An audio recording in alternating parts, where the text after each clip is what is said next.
We're definitely gonna be in for like some 50-knot winds. Cows and a twister can come at you. You don't want to be in a dinghy with a cat. It's blowing 80 miles an hour, you know. Solar panels might go whoop, whoop, whoop, whoop, whoop.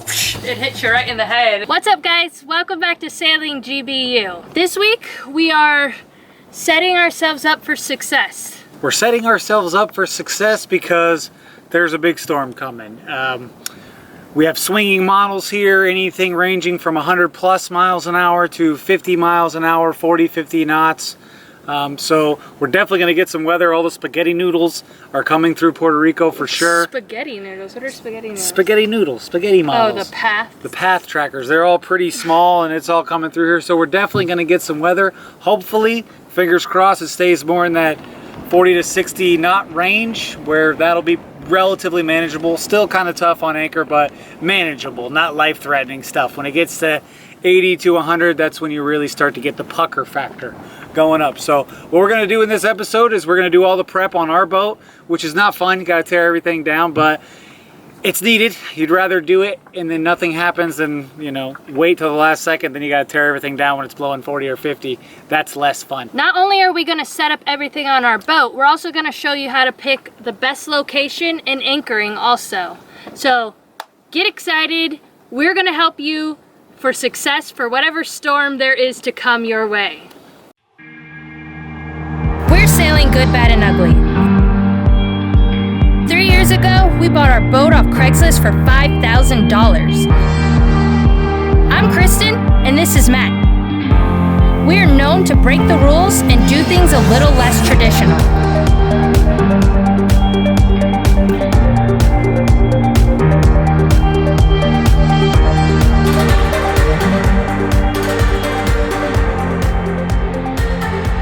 Hit subscribe to join the adventure. Thanks to our patrons for keeping us going.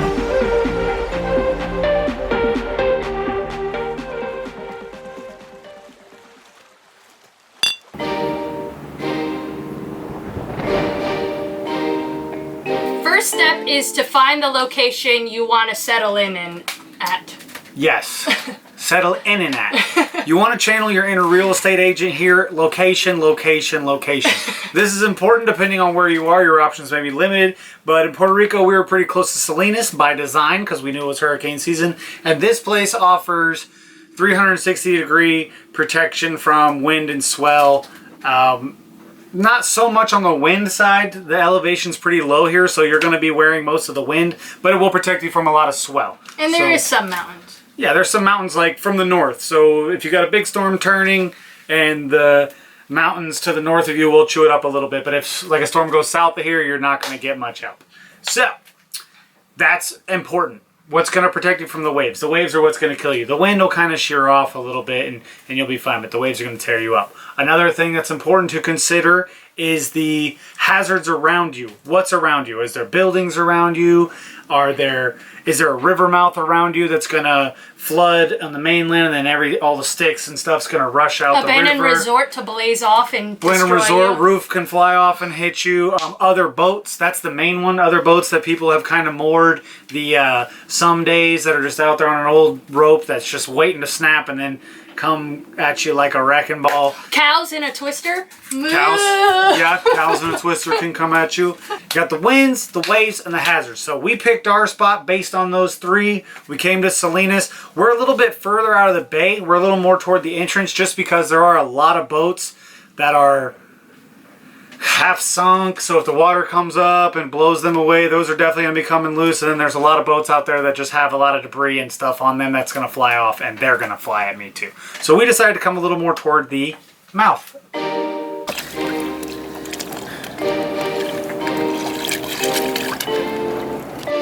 So the next step is investigating the depths that I plan on anchoring in. So I'm going to go in and look at them manually. You can of course trust the charts for this if you want to, but in a situation that can be a little more stressful, a little more dire, I want to know exactly how much swing room I have, what kind of bottom I'm dealing with, just in case, God forbid, I snap or I drag a little bit.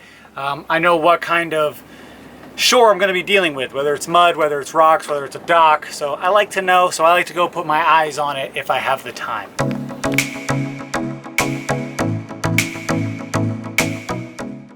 First, I start out by going right in front of my boat to the nearest spot on the bank. I do this to check the depth. I basically go to where I can stand, and then I find water deeper than me. That's the water that I'm comfortable with. I'm 5'10". My boat will touch the bottom at 5'5". So I pretty much look for water that's right around my nose height, and then I surveil the surrounding areas.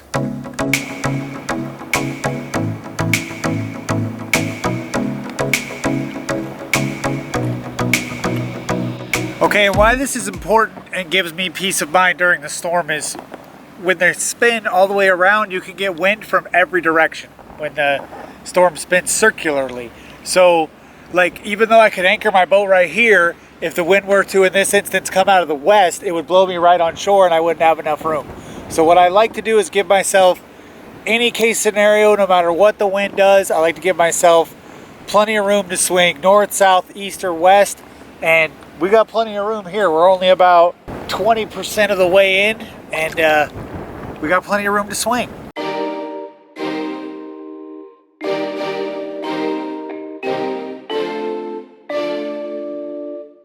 Alright, after that step of checking the depths, now you know, is this going to be your location? And we chose this for our spot. Everything looks okay, so the next step is to anchor. Storm's coming, we're busting out the big guns. I got my big anchor out, and this is a thick boy. That's a thick boy. This, I think it's a 65 hooker. So I'm sure that that's probably pounds. I'd say 65 pounds. And what we're gonna do here is we're gonna set up a 2 anchor configuration, kind of like a Bahamian sling, where we have 1 anchor that's gonna hold us from north winds, 1 anchor that's gonna hold us from south winds, and then anything easterly of that, both anchors are going to be sharing that load. So the lighter winds are going to come from the north, so I'm going to have that on the CQR, or they're predicted to come from the north. Who knows what's actually going to happen. Going to come from the north, and then my big boy is going to be facing towards the south because that's where the bigger winds are supposed to come from. The reason I do it this way is because this is kind of a seabed that's grassy. So my CQR anchor, if I was going, 40 knots north to rocking around to 40 knots south, it could pop that anchor out and then I'd be dragging. So I'm going to use 2 separate anchors so that I constantly have pressure on one. The way I'm going to do this is I'm going to take it down and I'm going to use the shackle, connect to my chain rod, and then I'm going to have a big Y that goes out. And this worked really well for me in Key West. I was on this setup for about 4 months, and I had Hurricane Michael go by, and this works really well. So I'm gonna dip in the water, set this up, and then we're gonna go from there.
Okay, so I got my secondary anchor in, and now I need to back down on it to make sure that it's set properly.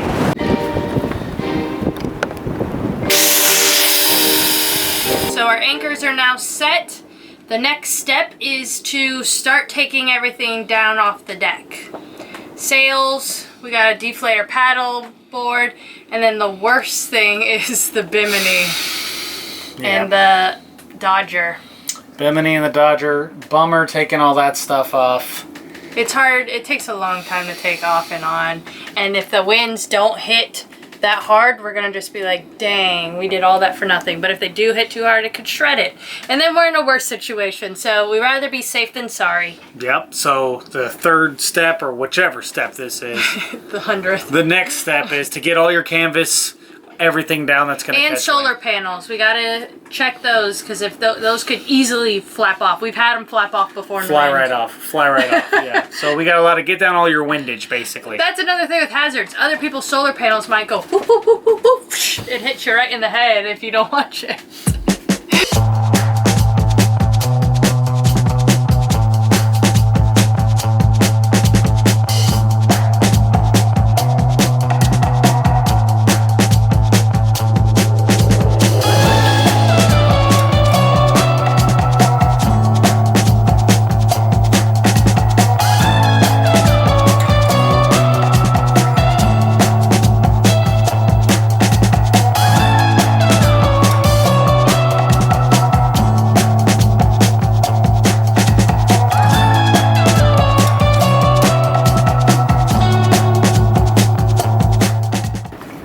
So now we just have to take down our Dodger and our Bimini, and this is gonna take forever. It's not my favorite thing to do. I'll get old. Got a love for another one. Got a love for another one. It's so weird. I'll let go.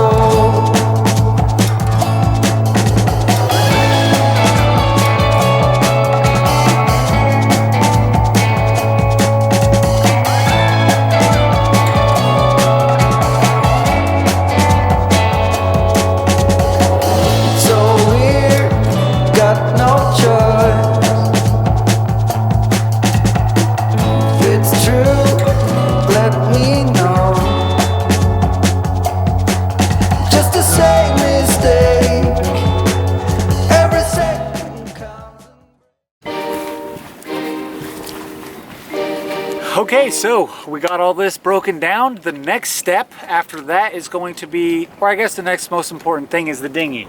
I'm gonna wait till the 11th hour to do that. Basically, it'll just be putting up the motor, which I can do relatively in any wind. It's not that big of a deal. So we're gonna wait to see how bad the weather is, because I'd like to have that if it's gonna really turn to jump in and leave and go somewhere, save our lives, and be like on an expedition there. Also, the solar panels, I'm gonna leave those up as late as I can, because obviously I have to get my batteries charged. If I shut that down now, then I'm not getting any charge, and I'll be in bad trouble with my batteries. So I'm gonna leave that. The weather's still kind of moving up and down. It looks like we're definitely gonna be in for like some 50 knot winds. Could be as low as 40, could be as high as 60 or 70, so we're still kind of waiting. But that's what's going on. We've done all of our prep. Boat looks really weird with no canvas up. I don't know, does it look bigger or smaller? Bigger. Looks bigger, I guess.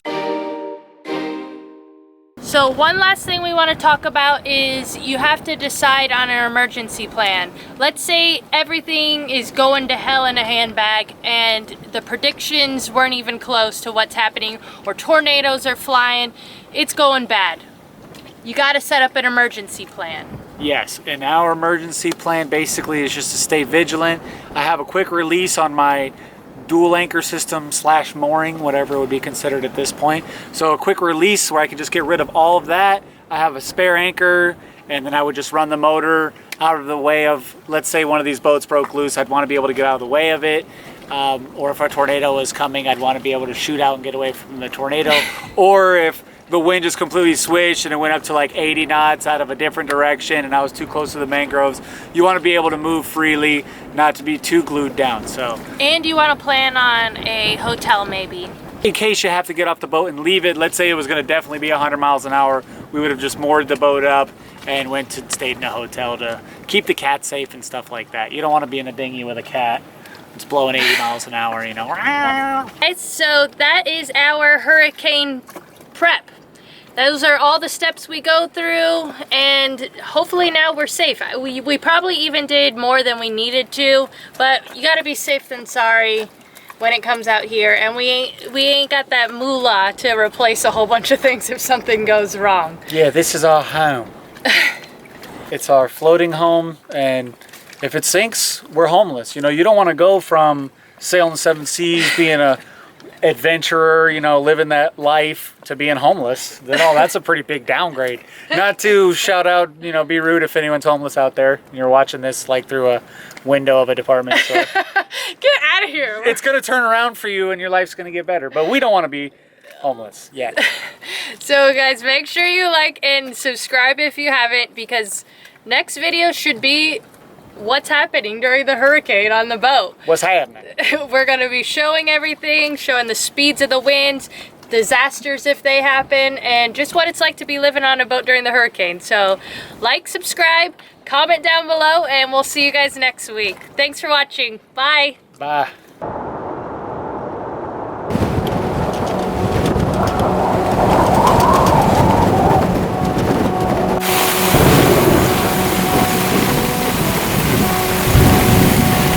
Holy crap, guys, we just looked out the window and this guy's boat's dragging all the way right next to us. We gotta go try to help this guy's boat. Why? We're on a rescue mission. He said to do whatever we could, and that's what we're gonna do.